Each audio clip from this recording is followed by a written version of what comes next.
Welcome to the Private Practice Podcast. I'm your host, Dr. Brooklyn Storm, here to help you unlock the mind, business, and spirit of your private practice success.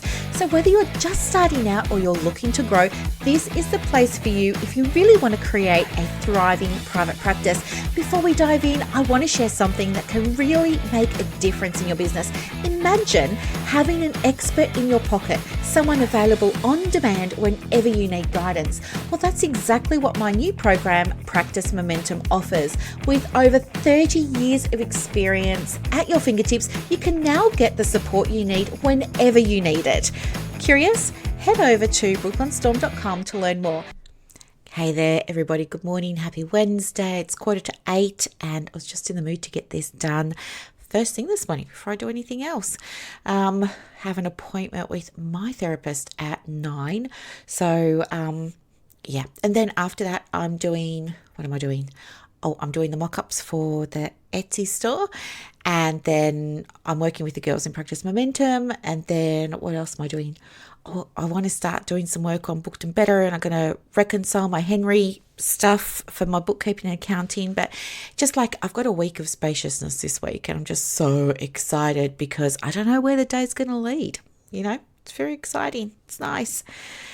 So this morning, I woke up and I was very excited because I got a little message from Facebook.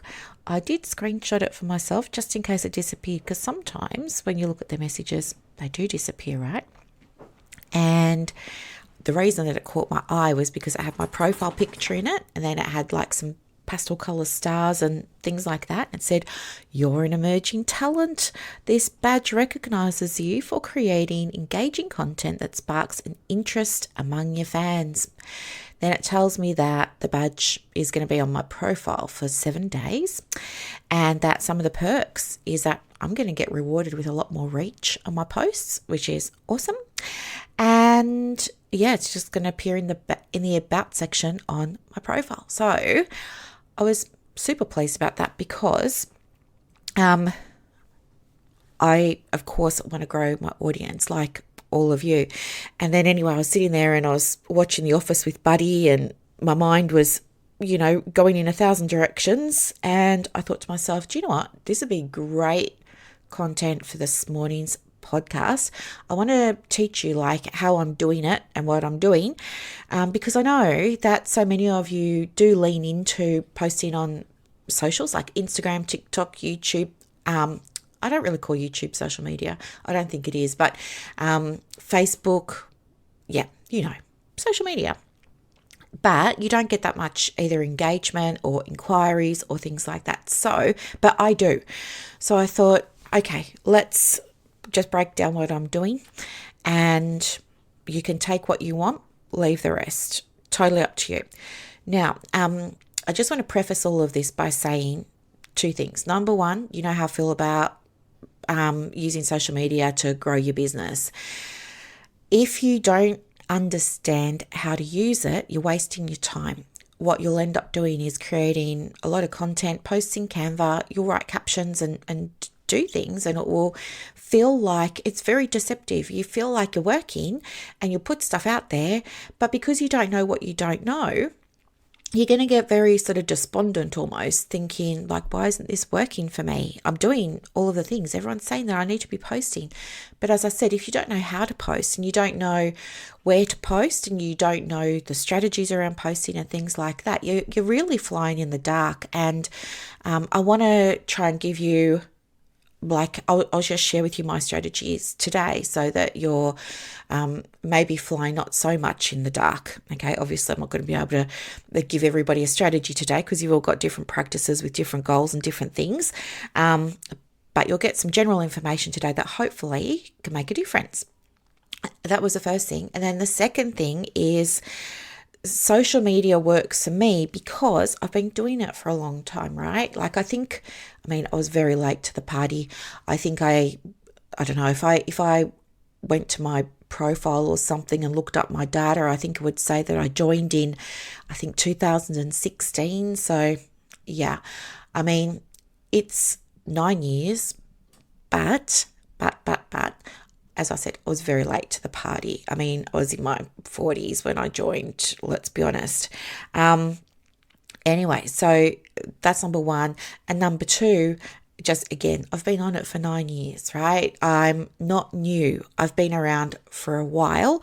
I use social media regularly and I stick to one platform. And because of that, I do have an audience. I do have a following, but it's come from a few things. And I'd say the biggest two are probably longevity, which you won't have yet. So it's going to take you time to, acquire that. But also because I found my platform and I'm going to help you find yours. Don't worry. So that's my first step, actually. So let's just start there. The first thing is to know your platform. So when I do website wellness checks for people, a lot of the time they'll also say, oh, could you also just have a quick look at my Facebook and my Instagram? They'll give me their handles and I'll go and have a look. And I can see straight away why they're not getting clients, right? And so I'll give them some feedback. And again, it's different for everybody. Sorry, my little alarm there. It's different for everybody. But for me on the outside, as someone who understands how to get it going, I can clearly see when somebody doesn't have the knowledge about, those things like how to post, when to post, what to post, all of that. It looks to me like it's just random posting and then they share it to other platforms. So a really big one here is posting on Instagram and then, sharing it to Facebook. So there's things like that. Now, it's a waste of time doing that. It's always going to be more effective if you know where your clients are spending their time. This is why niching is so important, especially while you're just starting your business, right? When you have a niche, then you know who your client is. So for me, my niche is business coaching. Then within that, I dive down even further and it's private practice business coaching. And then I dive down even further and it's women who are running private practices or want to start their private practice and need business coaching. And then I dive down even further and it's women who I guess have some of the same traits and qualities as me. Maybe they're neurodivergent or they're into manifesting or, they're very open-minded or maybe they're like go-getters or something like that. But I've got niche, down. And it's how you build your business, right? And by me understanding who my client is, it means that I can speak with her because I've got her in my mind all the time. So even today with this podcast episode, you're my ideal client, right? You're probably listening to this as a woman who is a therapist of some description. You're probably going to be a counsellor, a psychologist, a social worker, an accredited mental health social worker, a play therapist. They're probably the main ones, and there will be other people sort of around that like coaches, music therapists, art therapists. But I know essentially it's going to be those first four, the counsellors, psychologists, social workers, accredited mental health social workers and play therapists. I know that most of my audience are givers. I know that they've probably gone through something in their own lives that's prompted them to pursue working in a helping profession. Either they've had their own personal experiences or they've had an experience of being helped and supported. And it was that help or that support that inspired them to go and pursue this. I know that my clients, because of their deep desire to help, always are obsessed with how can I do this right? How can I get more clients? How can I support myself? How can I support my family? I know a lot of my clients, not all of them, but I know probably the majority of them in my niche are single mums. I know that. And I know that they're very committed. I know that they're very passionate. but they're also very frustrated because they don't understand what they're doing wrong. I know my client so well that I know that she's probably feeling very confused because she got her qualification, and I think in her mind when she was doing that qualification, it was obtaining it that was the end point. And then she's, I think, just thought, okay, now I get to go and help people, not realizing that she hasn't got any training in business. And when she goes ahead and opens her business, she struggles and she's unsure why she's struggling. And so then we get questions, then we get confusion. Then she's asking supervisors that don't know any better. I mean, you've heard all of the stories about the poor advice a lot of supervisors give women in private practice. It's a whole other episode, but I won't go on a rant, don't worry. Or they go into Facebook communities and they ask other people for help, and then they get inundated with conflicting advice and opinions. And that advice and opinions, I believe, it really comes from people who genuinely have good intentions and really, really, really do want to help out, but they don't know what they're doing. And so, and I also know this because I've been on the receiving end, right? When I was starting my journey, I can relate to my clients because I was my client all those years ago. So do you see what I mean? Like, me having that niche allows me to understand who my client is, which allows me to easily make content for her, right? That's going to be helpful and meaningful, valuable, important. She's going to want to read it, consume it, listen to it, and come back because it's speaking to her. And so that's what I'm saying. When I see some therapists, social media, Instagram, Facebook, I'm thinking about, it's very clear that they're not speaking to the one person. They don't have that idea of who they're working with. And when you speak to everybody, you end up speaking to no one. It's very different if I say, I help women get unstuck and out of overwhelm and find confidence, calm, and clarity, right? You might think that that's a message and you might think that that's a niche, but it's not. Like, nobody's looking for that. And, how are you going to do your messaging around that? Like, who's the client for that? Compared to something like, I help busy working single mums who've got neurodivergence, right? Or who are late diagnosed with ADD, right? Whatever it is. That's a lot more specific. Those women are probably still feeling stuck, overwhelmed, and would love some clarity and some calm and some confidence. So you can still do what you're doing, even if you're niche. But when you know who it is that you're talking to, the content isn't hard to create. In fact, the content is really, really easy to create. So that's the first thing. Like, if you're struggling to come up with content, you're not sure, you don't need to buy content planners or anything like that. I think listen to what your audience is talking about and create content that responds to it. Okay. So that's the first thing. The other thing too is, I can't even read my writing. Choosing your platform. You have to know where your clients are. So for me, I know that most of my clients find me in two places. It's either the podcast or it's Facebook. I had an Instagram account with 8,000 followers. It's gone. I deleted it. Don't need it. Don't want it. I'm just at a point now where I'm simplifying everything. Okay. I've just got one platform.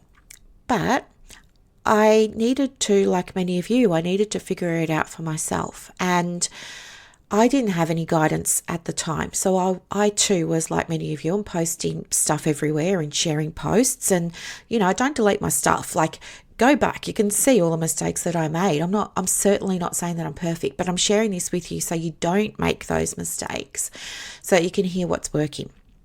And so, my stuff works on Facebook, but it doesn't work on Instagram. And I'll tell you why. It's because different audiences gravitate towards different platforms. And it's not always about age. Like, some people say, millennials and they're all on Instagram. and everybody else is on Facebook, and that's not true. There's a lot of data that does break down demographics, but that's very general data. And when you dive deeper and you have a look at our industry for mental health sector, you'll find most of your clients actually are on Facebook, not Instagram. And I'll tell you why. It's because on Instagram, people, and maybe this has been your experience too, I don't know, people usually will go to Instagram to be entertained, right? I don't know why it's called doom scrolling, but it's, they're doom scrolling. I do it too. I love to just have a scroll while I'm passing some time. I'm just zoning out. I'm really just zoning out. I'm not deliberately, purposefully, intentionally going onto Instagram to find a therapist. I'm going there for some entertainment. So unless you're writing content that's going to be entertaining, which, let's face it, it's going to be pretty hard to do, there are accounts that do it. If you want to have a look at an account that does it really well and is a fairly new account, go and have a look at on Instagram. I think he's called Organic Mum. He, by trade, from memory, I don't have it in front of me right now, but I think he does, what is it? I think he does like nutrition and Reiki and stuff like that. But his whole account is parodies of, the nightmare Organic Mum. And it's hysterical. It's really, really funny. And he's got a lot of followers and he's building his business like that. Now, it's not an approach that we could use, obviously, but I'm just showing you that as an example of what you'd need to be doing in terms of when I'm talking about it's got to be something that's going to stop the scroll, right? You posting about your availability and how you're open over the Christmas holidays is not going to stop the scroll. People are going to move past that. No one wants to see sales content, and nobody wants to see generic content that they can just get anywhere, right? So they're going to scroll past that. So you've got to have like scroll stopping content on Instagram. It's really, really hard to do. Even with reels, it's really hard to do. The average watch time for a reel is less than 3 seconds. In fact, Instagram rewards you if you get engagement for like less than 3 seconds. It's ridiculous. And I think it's for many of us who maybe aren't skilled, you don't have a team of people behind you who do know what they're doing, and you're doing it without a plan or understanding how algorithms work and all of that. I think you're just wasting your time. Facebook is where people go for connection. Think about, maybe your own activity on Facebook. So I know that lots of people found me when they were searching for counselling groups, right? My group came up, they joined my group, they got to know me, then they started to be part of my world one way or another, right? Or they downloaded one of my freebies and they got into my world. They started getting my emails let them know, hey, I've got a podcast, hey, I've got this free community. And so they started to move into my world that way. Maybe that was your experience too. But usually Facebook is where people go when they want to connect with somebody. If you think about one of the last groups that you joined, even outside of your work, right? So for me, one of the last groups that I joined was for ADHD entrepreneurs. And I can remember sitting there and I was just typing into the Facebook search, groups for women in business with ADHD, because I wanted to connect with them, because I wanted to see, are they doing anything I'm not? I wanted to feel less alone. I wanted to feel like there are other people that are kind of doing it like me. I wanted to be around other people who were like crushing it and learn from them. And do you know what I mean? But without buying a course. I just wanted to hear like real experiences. I wanted to see the real struggles. I was just looking to, I guess, people say find my tribe. And I know it's not culturally good to say the word tribe anymore, but you know what I mean? Like you just want to find your people. And that's what I was doing. And maybe if you think back to the last time you looked for a group, Maybe it was something like that. But you're looking generally for a space where you had stuff in common with other people. And you wanted that feeling of not being alone. You wanted that feeling of connection, all those kinds of things. And that's what Facebook provides. It is the first, it is the original. I believe in many ways it's still like the only social networking platform, right? I know somebody's going to say that's not what it was built for. It was Mark Zuckerberg at the university who called it, what did he call it?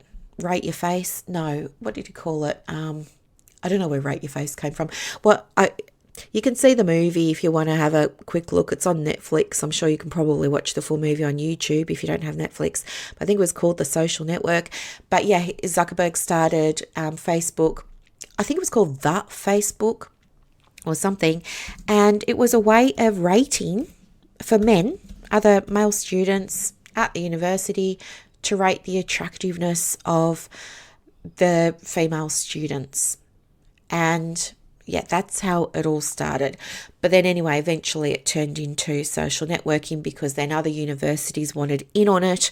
And so, yeah, then it became this whole thing and then it just kind of grew from there. So, yeah, I know it doesn't have fantastic origins. And I know someone's going to say something to me about that. So I just thought I should say that now. But anyway, now, these days, it's really about social networking. So that's where your clients are, I believe. So how do you actually get clients? Well, regardless of where you choose to go, I'm going to recommend Facebook every time. You go where you like.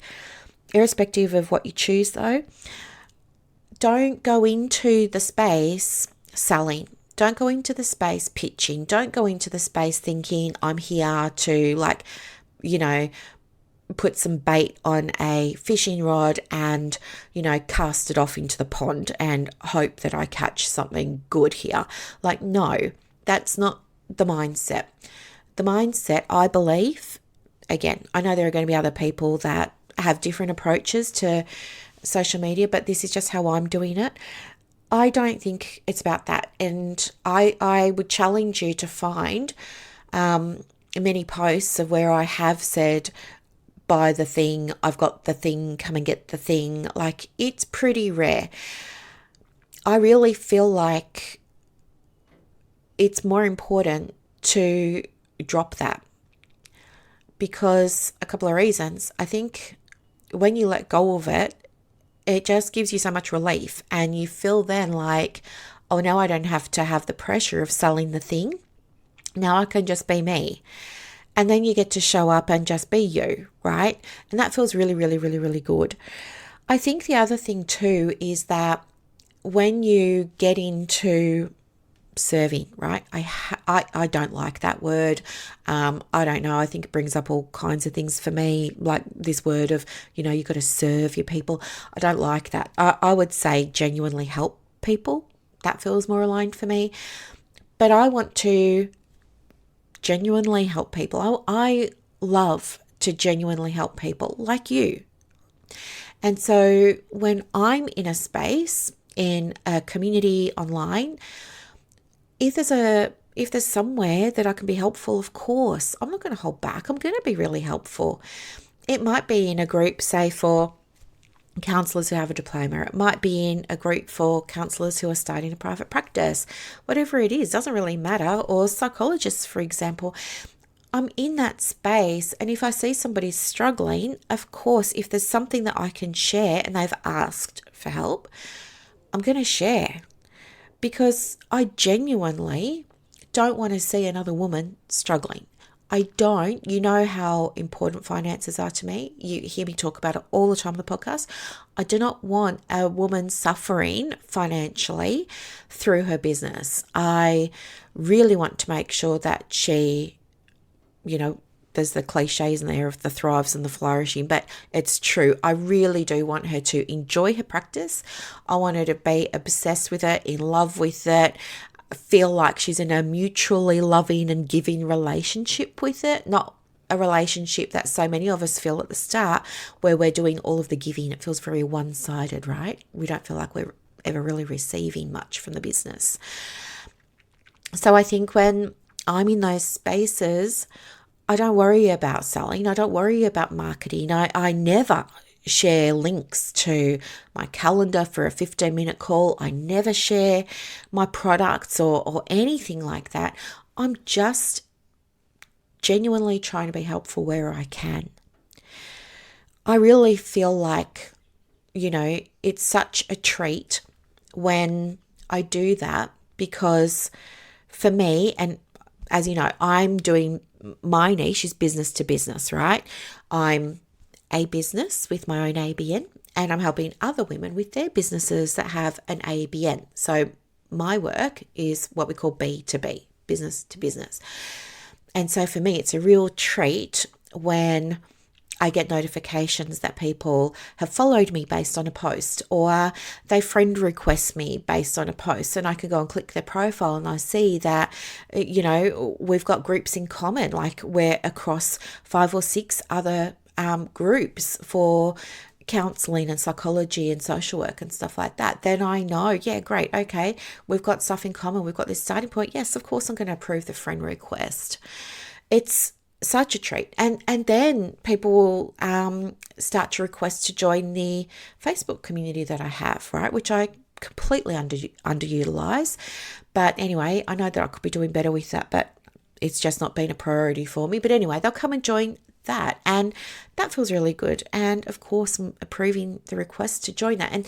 But do you see that it's through me having it on my heart, not thinking about anything else, just having it on my heart to help, that then causes people to get curious. They go and tap on my profile, and they're going to go and have a look at my profile, and then they're going to feel like, oh, she sounds like maybe she could help me, or, yeah, I want to get to know Brooklyn, or something like that. And then from there, it's usually something like a friend request, or requesting to join my group, or they'll go and have a look at my website. They'll click the profile link in my website and things like that. And then when they get to my website, they'll go and they'll have a look at, because I can see from my Google Analytics, they'll go everywhere. They'll spend some time reading the about, and then usually they go over to the tools and resources,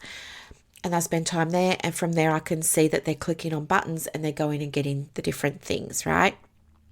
So it's like a waterfall, right? It's like 1 step, 2 step, 3 step, 4 step, and they're just naturally doing that. I've never said, do this, do that. Like I'm, as I said, I'm really, really, rarely ever pitching, and I don't feel that I pitch when I do, but we'll get to that in a moment. The other thing that I really believe is that, in my experience, this is what's working for me, right? And I really believe, like, some people say to me, oh, but I'm busy and I don't have time, and I don't want to give guidance and share stuff because people should pay me for that. So yeah, I just share general stuff. And I think, don't, like, you're robbing yourself, you're robbing them. Like, why would you not give your best stuff? It doesn't make any sense. If you're in a group for, mums who have anxiety or something, and they're struggling, and you see that other people are giving them suggestions, but you've got your own reaction to that, it's very important that you share what it is. And if they're asking for help and a strategy or something, go ahead and give them what you know in your experience working with other mums that have anxiety really works, and let them know in your experience when and why maybe some of that other stuff doesn't, right?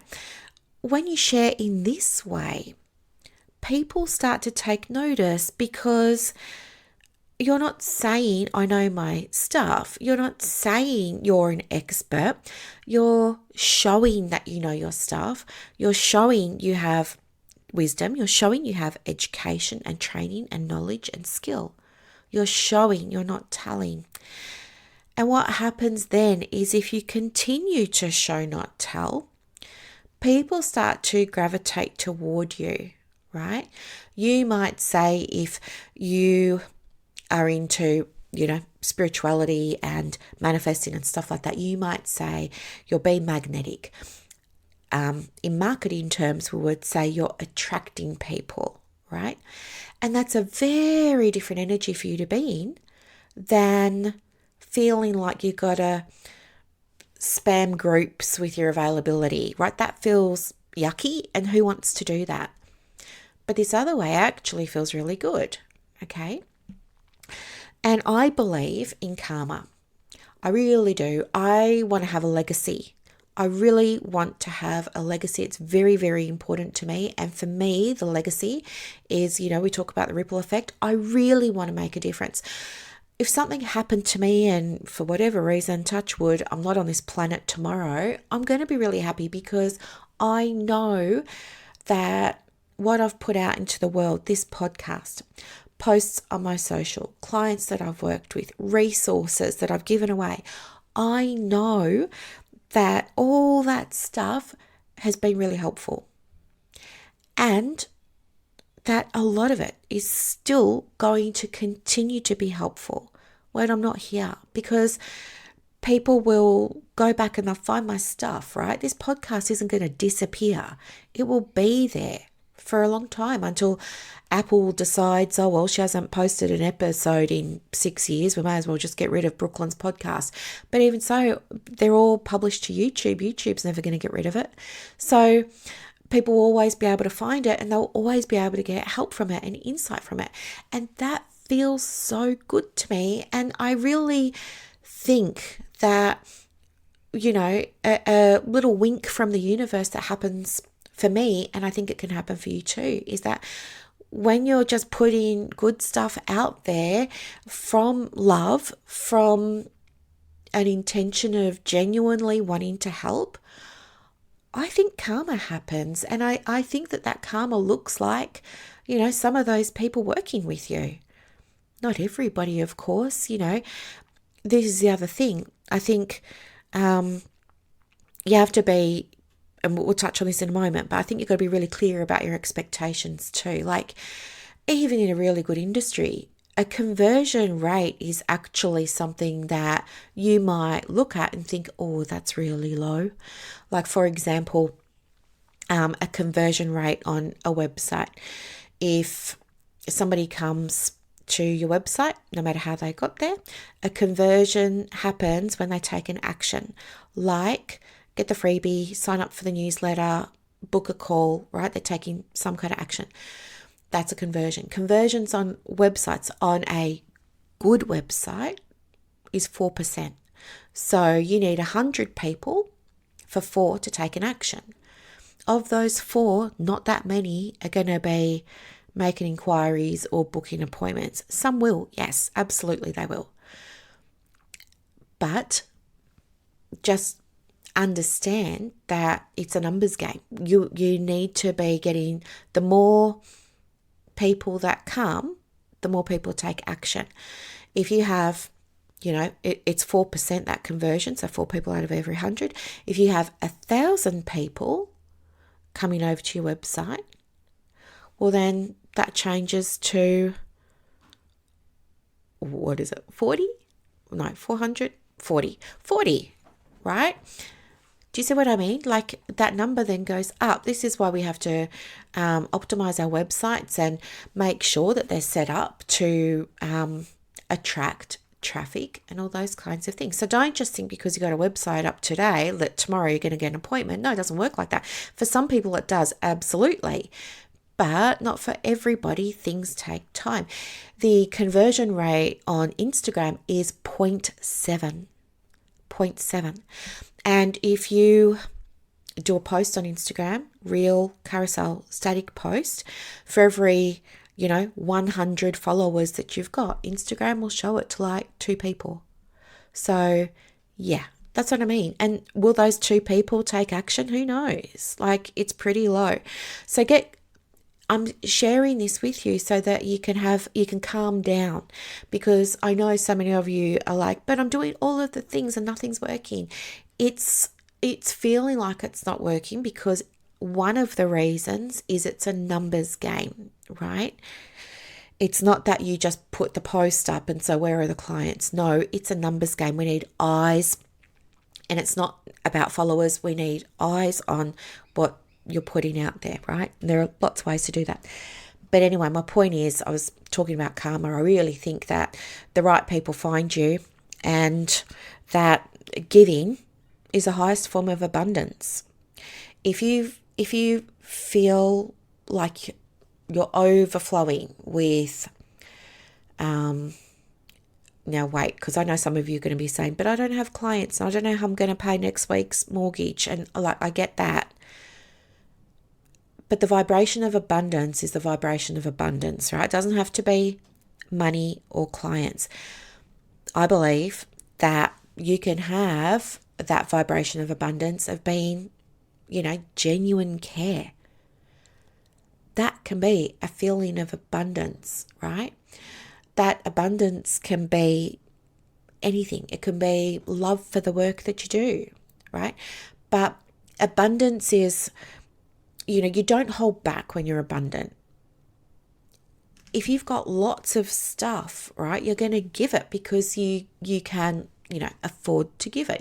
It's not going to cost you anything. You're not going to lose anything. It's not going to be at your expense if you give it when you're abundant, right? Abundant means there's plenty and you've got enough to go around for everybody and still have plenty left over. And so that's what I think about when I share stuff on social media. I always think, it's about abundance. Like, I have so much knowledge. I have so many ways that I can help. I have so much insight. I understand my client inside and out. And I know that while I'm providing genuine care, guidance, and help for this one person over here, I know other people looking at that and they're either thinking, oh my gosh, that was so helpful. Or they're thinking, hey, I never thought of it like that. Or they're thinking, oh, this is making me rethink my approach now. Or they're disagreeing or whatever it is, but it's creating something. And even when I might be struggling with something in my business, like maybe I'm struggling with money or clients or things like that, I really do believe that when I choose to show up on my socials, I'm doing it from that space of I'm here to help and like I'm not here for any other reason. It just changes the whole vibe. I genuinely believe that. And so you will see, like, again, you can go back, check all my stuff. You can, if you're in the community, you can go and check. You can check my business page, check my personal profile. It's set to public. Anybody can go and have a look. I've got no secrets, nothing to hide. I don't post personal stuff that I'm not happy for anybody to, see, not see. It's all there, right? Blank slate, open book, all of the stuff. You will see I don't post every single day. In fact, there are weeks at a time where I don't post anything because I choose not to subscribe to the idea that you need to do it every day.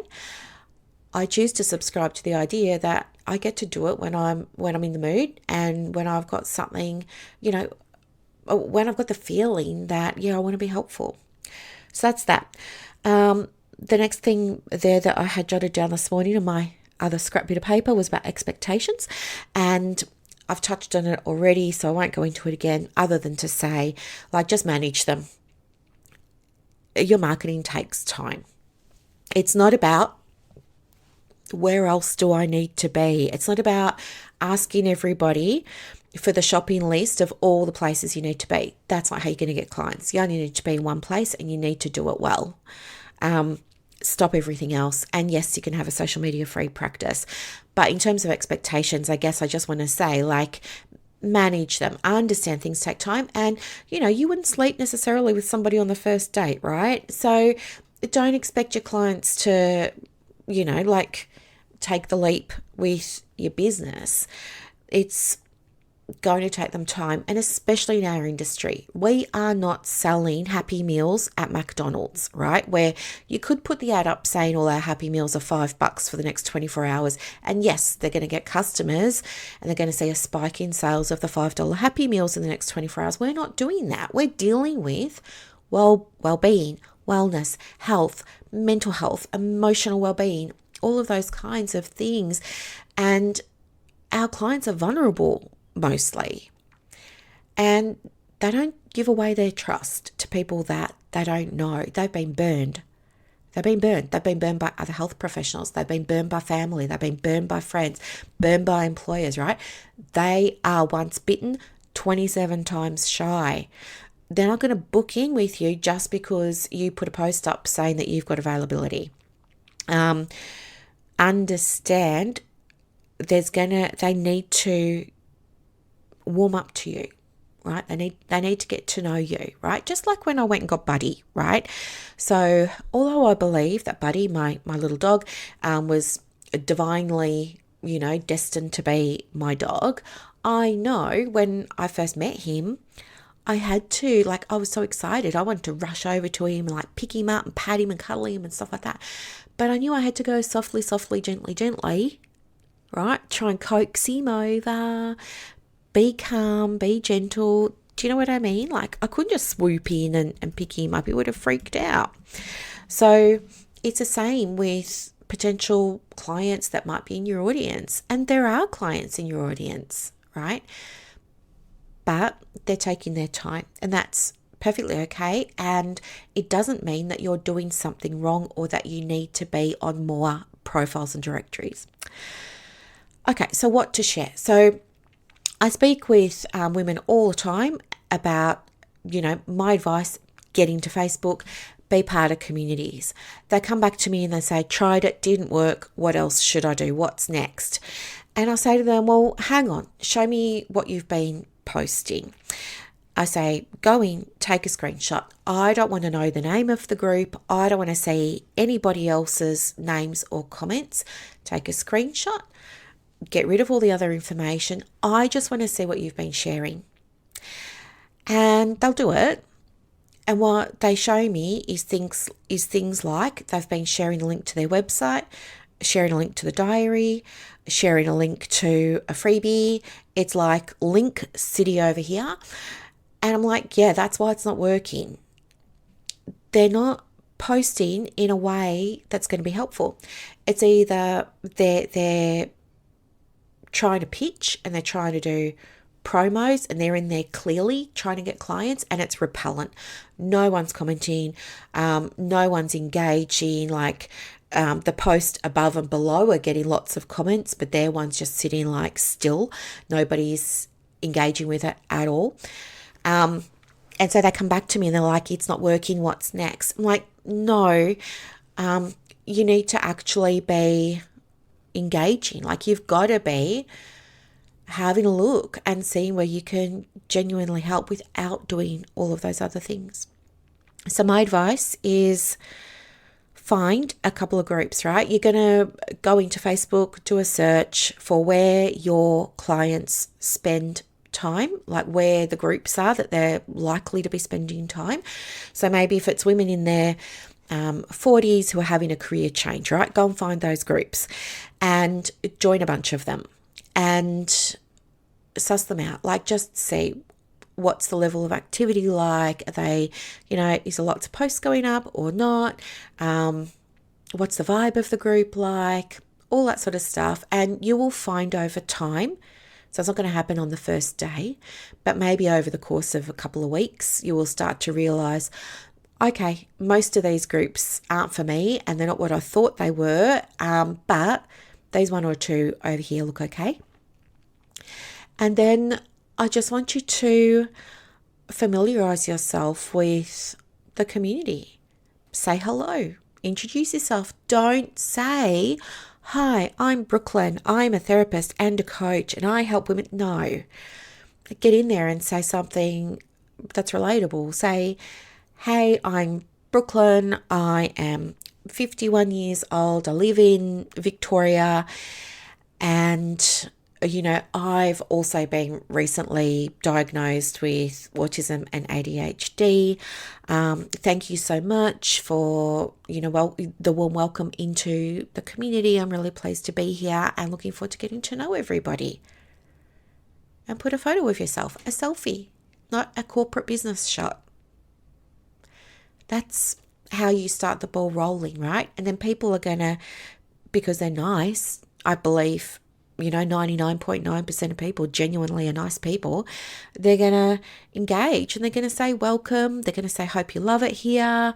Stuff. They're going to say, I live in Victoria too. Like, do you know what I mean? This is how it starts to go. And then start to, just be on top of the posts in that community or those couple of communities.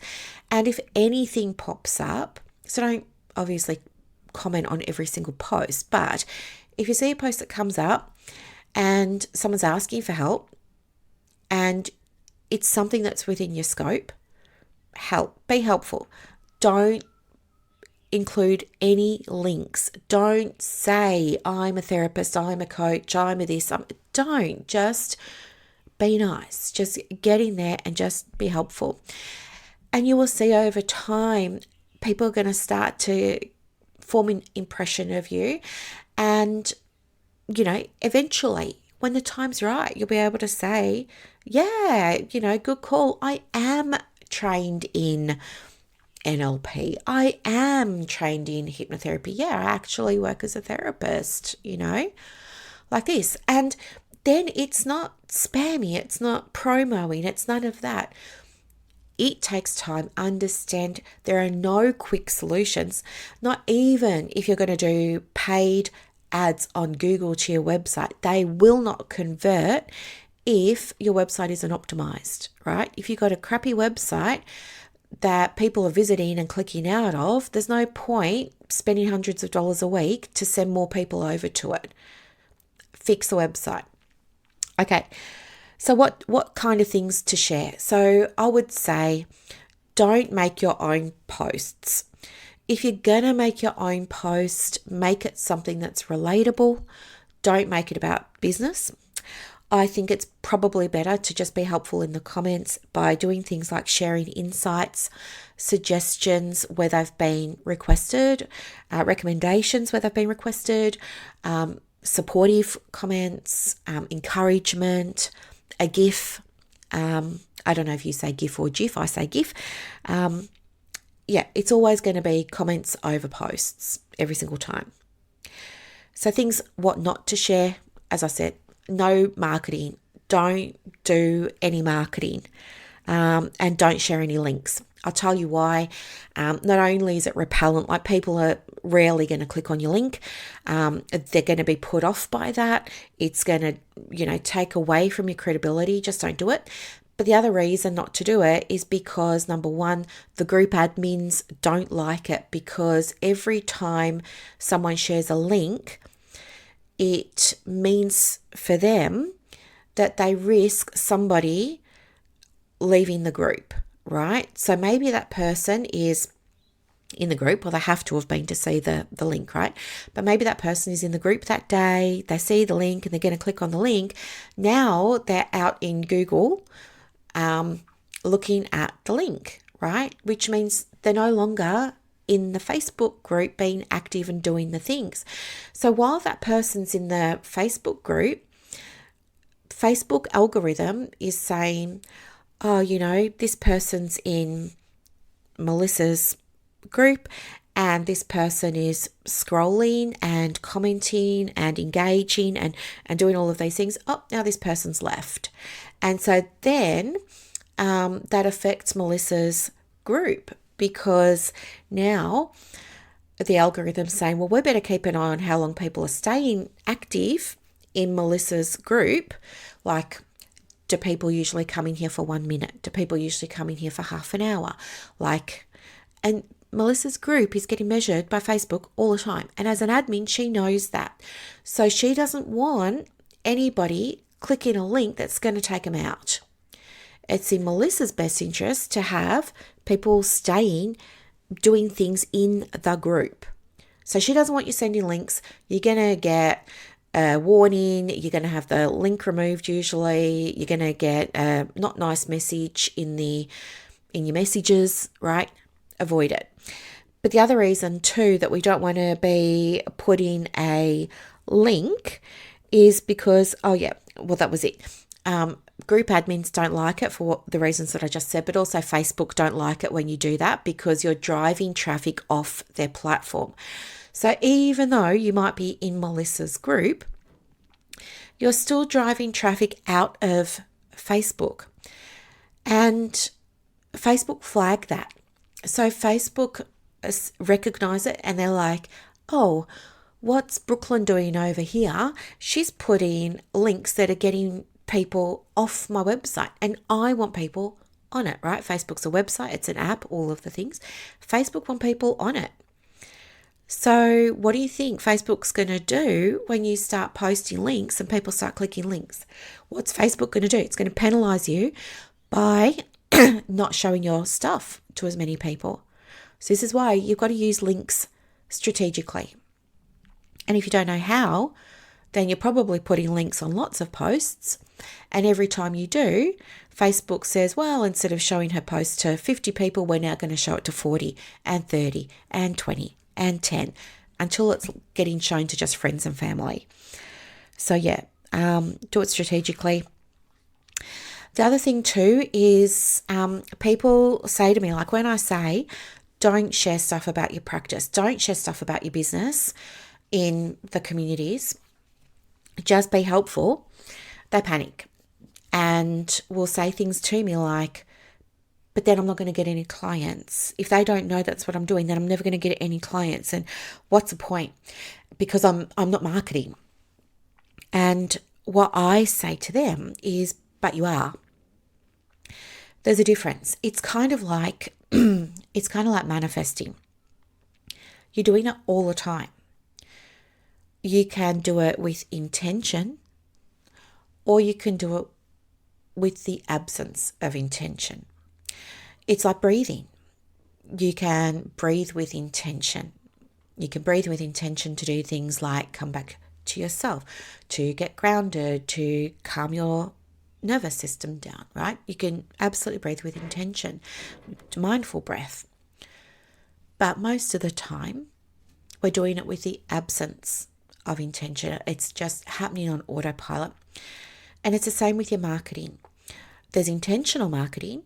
That's where you're intentionally, specifically, deliberately posting about the business. But there's also the absence of intention. And that's when you're doing things like you're commenting. Now, this is very, very important because when you're commenting, you might feel like this has nothing to do with my business. I'm just going to speak what's on my mind. I'm just going to speak freely. I'm going to say the things here, You're doing that, right? And you're just speaking freely, sharing your thoughts and your opinions and stuff.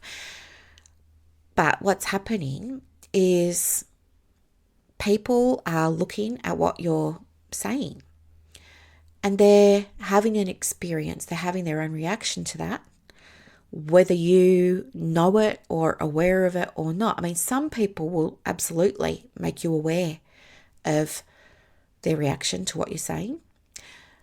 Other people won't, right? And in fact, most people won't. Most people are what we call the silent audience, right? For, every 100 people that make a comment, there's probably thousands that don't. Doesn't mean they're not seeing. They're seeing it. They're just not responding. It's marketing. You see this, like I can share what I know to be true from my experience. There was stuff like recently. There was stuff going on about national standards, right? Probably all across this, I know. And it was a very hot topic. It still is a hot topic. I mean, it seems to have died down a little bit at the moment. But it was a very hot topic a few months ago, right? June, July, very hot topic. And, what was happening was we saw some very strong opinions being shared in groups for, counsellors and psychotherapists. And those people who are making those very strong comments about things like why counsellors with a diploma shouldn't ever run a business. They were very strong about that. They were very vocal about how counsellors with a diploma lack competency, how they're not as qualified as somebody with a tertiary degree, how they pose more of a danger to the public, all those kinds of things. How people who have a diploma shouldn't be supervisors, shouldn't be providing supervision. So they were very, very vocal and argumentative and almost aggressive. You could say combative, some of the comments. Some of the comments, you can see like they've never been removed. You can go into the groups and you can have a look. Some of those comments were very, I would say, almost bordering on bullying, because it was the same people with this repetitive sort of stuff that they were doing and saying. Now, some of those people who were making those comments are supervisors. Now, they weren't in those groups promoting supervision, right? They weren't saying, hey everyone, I've got group supervision coming up. Here's the link, go and register. The next intake is in, August. They weren't doing that. So they would think that they weren't marketing. They would think they were freely sharing their opinions, which they absolutely were. But what happened as a result of them freely sharing their opinions in the way that they did was people reading what they were putting out there were forming views of this person or these people. And do you think that all those counsellors who might be looking for a supervisor are going to go and work with those people who were making those kinds of remarks in the comments? No, they're not, right? They're not, because, probably, I'm just going to guess, but I'm pretty sure that those people say somewhere on their websites, these supervisors who are making the comments, I'm pretty sure it says somewhere on their websites that they do work with counsellors who've got a diploma, that they're highly supportive of them, that they provide a space free of judgment, a safe space where they can talk about whatever they want. Yet here they are in communities of counsellors who mostly have diplomas, almost bullying, running them down, all those kinds of things. So I feel that you're always marketing. It's just whether or not you're doing it with intention. And when I say, people are watching, there's always, always, always people watching. You just don't know. You never know who's watching, right? It's not possible to know who's watching. Most of those people who might be observing those comments, and I'm just using this as an example, but you'll have your own if you think back, or if you go into some groups, you'll be able to spot it pretty quickly, exactly what I'm talking about, in terms of the way that you show up is going to resonate or repel. So always on social media, think about what you're putting out there. And here's the other thing. It's not only in groups where your clients might be, right? So let's say, argument's sake, hypothetical example here, you really love to work with the single mums of the kids with the, and the mums of neurodivergence and stuff like that, right? And you're in those communities and you're commenting nicely and you're being genuinely helpful and it is on your heart to help them. But maybe you just in your downtime, like it's not work hours, it's your downtime, you're just there and you're on your socials and you're in a completely different group that's got nothing to do. Maybe you're in a group for making mosaics out of tiles and mirrors and stuff like that, and you make a comment about neurodivergence, people are going to see that comment. What's that going to do for you, for your reputation, all those kinds of things? That's why I also think you need to be very, very, very, very thoughtful about what you comment on that might be political, because it can be very polarizing. And if you're in a situation where your business is looking to get more clients, looking to grow, looking to, really get its roots and build stability and security and establish itself, posting on very political posts, or even creating very political posts and putting them, in different places and stuff like that, I feel it's just ill-advised. I wouldn't do it. I think if you want to do that, create another profile.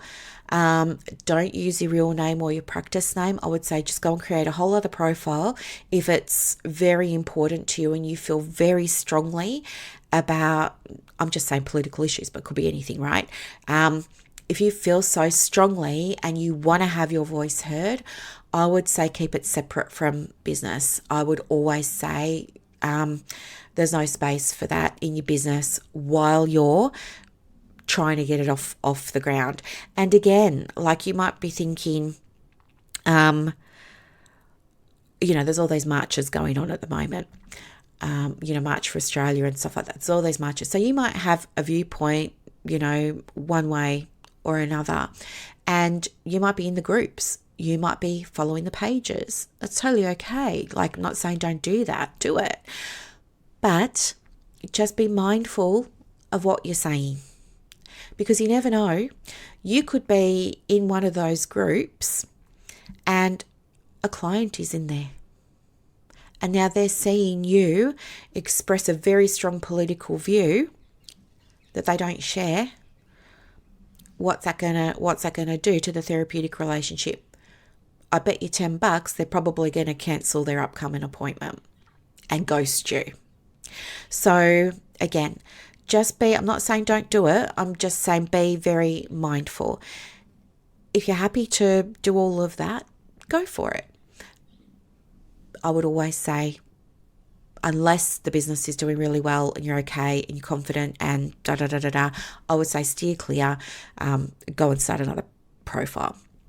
So yeah, and the thing is too, like whenever you're commenting in those communities, as I said, it might be in a community where your clients are or not, but it all counts, okay? And if you're not showing up in a way that's aligned and congruent, then people pick up on that.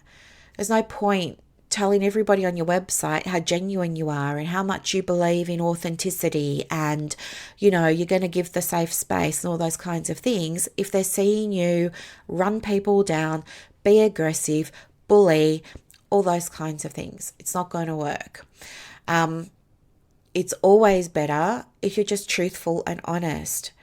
If you're going to say one thing and do another, that's totally fine. Just don't say on your website that you value authenticity. Okay? It breaks trust. It's better that it's just not there.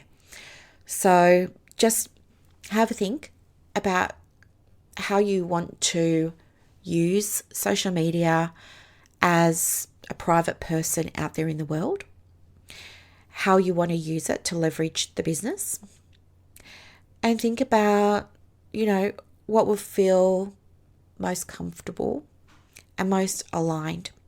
As I said, I really believe that so many of us think that authenticity is like such a buzzword and we all put it on the website and stuff like that. But I don't think many of us do it. I don't think many of us are like warts and all.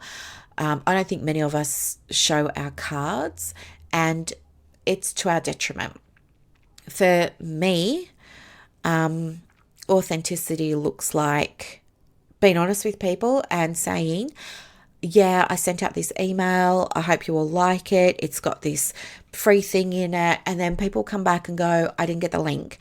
I'm not going to cover it up. I'm just going to say, well, of course you didn't get the link. I was so excited about doing this that I just plumb forgot to add it in. And that's me. And I will say on posts or in emails and stuff like that, even in my courses, even in when people start in Practice Momentum, right? We're having a talk about, before they begin, we're having to talk about things. And I'll always say, and even when I do the website wellness checks, I do the website wellness checks on video. And the very first thing that I share with people is, hey, do you know what? I have autism and I have not only ADHD, but also the inattentive ADD. And what you're probably going to experience while I do this website audit is I'm going to be super thorough. I am going to probably go at 100 miles an hour because my brain's on fire and working so quickly, my mouth can't keep up. And I want to get it all out because I'm worried I'm going to forget it if I don't. So just, you can adjust the speed on this video, slow me down or hit pause. I'm probably going to make comments that you might feel are a little bit blunt, but they come from a place of love. They're coming because I'm just not cutting the fluff. I'm not going to pussyfoot and tiptoe around and sugarcoat the stuff. I'm just going to say it. So if any of it feels a bit blunt or rough, that's on me. It's a me thing, not a you thing. It's not a critical thing. It's not me being judgmental or saying I don't like you or what you've got or you're not good enough. It's nothing about that. It's just my delivery. It's just who I am. Anyway, let's get on with the show. And do you know what I mean? To me, that's what authenticity is. It's me saying to my clients, sometimes I am going to say stuff and give you the wrong link, It's me. Here I go again, having the best of intentions, but sending a broken link. So I'm just honest. I'm just truthful. And do you know what? Being truthful did not damage my business in any way, shape, or form. In fact, what ended up happening by me being truthful and not hiding, not putting pressure on myself to suppress who I was and all those kinds of things, it actually made my business better because more people started to come into my world that were like me. Do you know what I mean? And so my clients and I, for the most part, we're on the same page with so much stuff. And for my clients that aren't neurodivergent, they come in my world because they value the transparency. And why wouldn't I want that? Why wouldn't I want that? So that's my value, and I live it, I breathe into it, I speak into it. But I had to do my own work first. I had to let go of imposter syndrome. I had to do all of those things and just be okay with being me. And this was a big part of me realizing that I was neurodivergent. I just didn't know for all of these years. I only found out not even a year ago. But it's been a big, I want to say game changer, but then I sound like ChatGPT, don't I? It's really changed so much for me in a very, very helpful, positive way. So what this has to do with you getting clients from your socials is if you're going to say something, be the something. If you're saying you're giving a safe space on your website, then also let people feel safe reading your comments. If you're going to say on your website that you're authentic, then be authentic in your comments. Do you know what I mean? Stuff like that. I think just being yourself is the currency. I think that really is the connection I really think that with so much AI happening at the moment, people getting chat to write their posts, people getting chat to write their emails, people getting chat to write the content on their website, yet at the same time saying how authentic they are, I think your clients see through it. And I think you might be, some of you, giving your power away to AI. AI will never be able to appreciate and speak through the lens of human emotion, because it's not human.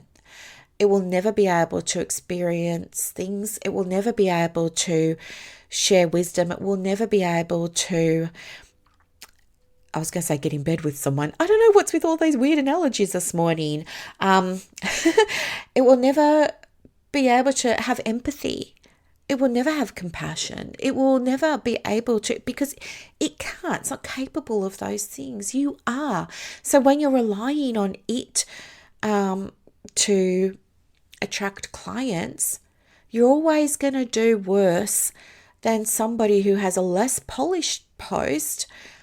Maybe the post has typos, or maybe the post, like mine, has a broken link, but people can see it's genuine. Those posts work because they connect. I really feel in our sector, in my experience as a business coach, helping women to get clients, it's less about the number of places you're posting stuff. It's more about your not willingness. It's about whether or not you're approaching things from a space of building rapport and connection and trust. I think if you can start to put that in the front of your mind before you write the thing, whether it's a comment or a post, I think if you start to do that first, I think things will you'll start to see changes. They'll definitely change. People will gravitate more towards you, and stop using AI for everything. You're better than that. Right? AI doesn't have your qualifications. It doesn't have your degree. It doesn't have your lived experience. Even if you prime it, it doesn't have all of those things. You can do better. Be you. Trust yourself. Okay? All right, my lovelies, I'm going to let you go.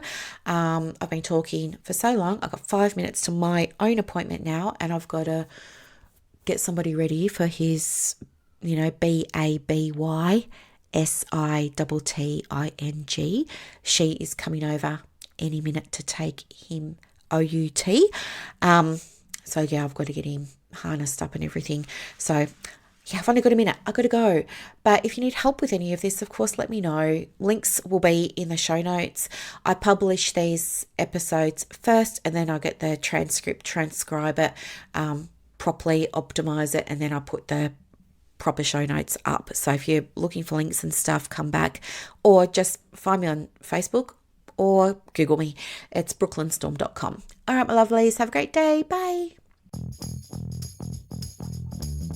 And that's a wrap for this episode of the Private Practice Podcast. So as you reflect on today's insights, imagine creating real success in your private practice without going down rabbit holes or exhausting yourself with business activities that don't move the needle. With Practice Momentum, you have push of a button help available on demand. It's like having an expert in your pocket ready to guide you whenever you need it. Visit brooklynstorm.com to discover how Practice Momentum can transform your approach to building a thriving practice. I'm Dr. Brooklyn Storm, and I'll see you next time as we continue exploring the mind, business, and spirit of private practice success.